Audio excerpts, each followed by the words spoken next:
नमस्कार मित्रों, मैं विशाल सिंह वीकाम ई लर्निंग में आपका स्वागत करते हैं।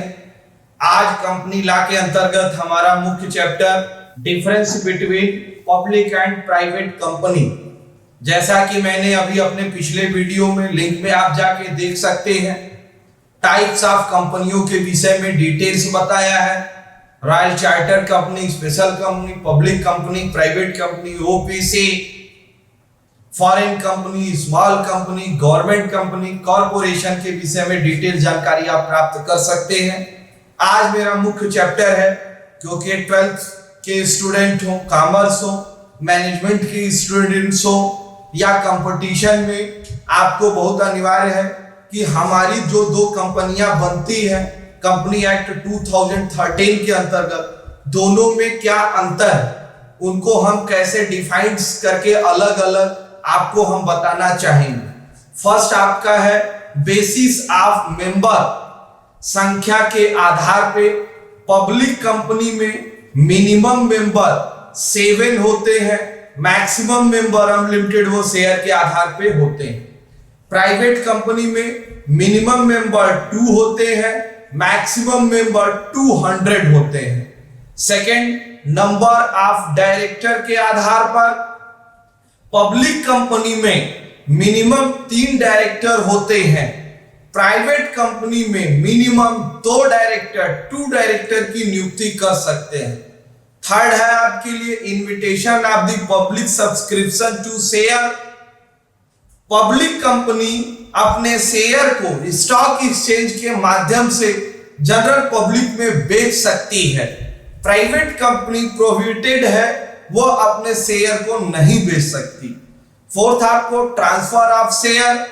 पब्लिक कंपनी अपने शेयर को आसानी से एक दूसरे को ट्रांसफर कर सकती है, लेकिन प्राइवेट कंपनी अपने शेयर को ट्रांसफर नहीं कर सकती।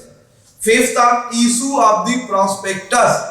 पब्लिक कंपनी को अपने प्रोस्पेक्टस इशू करने का राइट है और करना ही होगा, क्योंकि मेमोरेंडम ऑफ एसोसिएशन में यह लिखा है, प्राइवेट कंपनी को प्रोस्पेक्टस इशू करने के लिए आप बाध्य नहीं कर सकते। 6, index of the member. Public company को अपने मेंबर्स की संख्या 200 तक मेंटेन करनी पड़ती है। प्राइवेट कंपनी के लिए उसके मेंबर्स मेंटेन करने का कोई रिक्वायर्ड नहीं है। 7, लिमिटेड शब्द का प्रयोग। पब्लिक सब कंपनियां नाम के आगे लिमिटेड शब्द लगाना अनिवार्य होता है। प्राइवेट कंपनी नाम के आगे पीवीटी लिमिटेड या प्राइवेट लिमिटेड शब्द लगाते हैं। 8, articles of the association. Article of public company में आर्टिकल ऑफ एसोसिएशन पार्षद अंतर नियम बनाना अनिवार्य है, लेकिन प्राइवेट कंपनी में आर्टिकल ऑफ एसोसिएशन बनाना अनिवार्य नहीं है।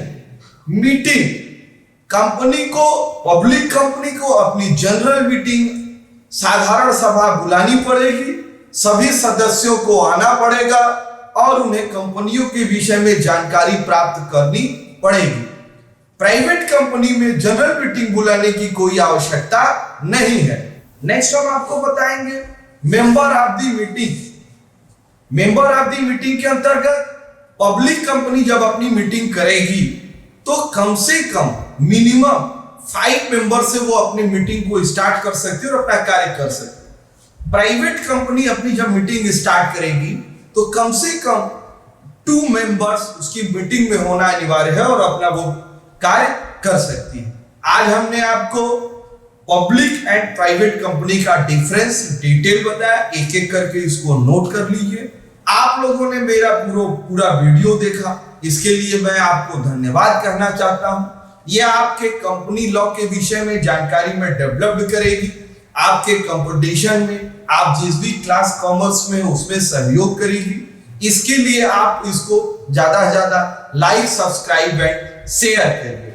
धन्यवाद।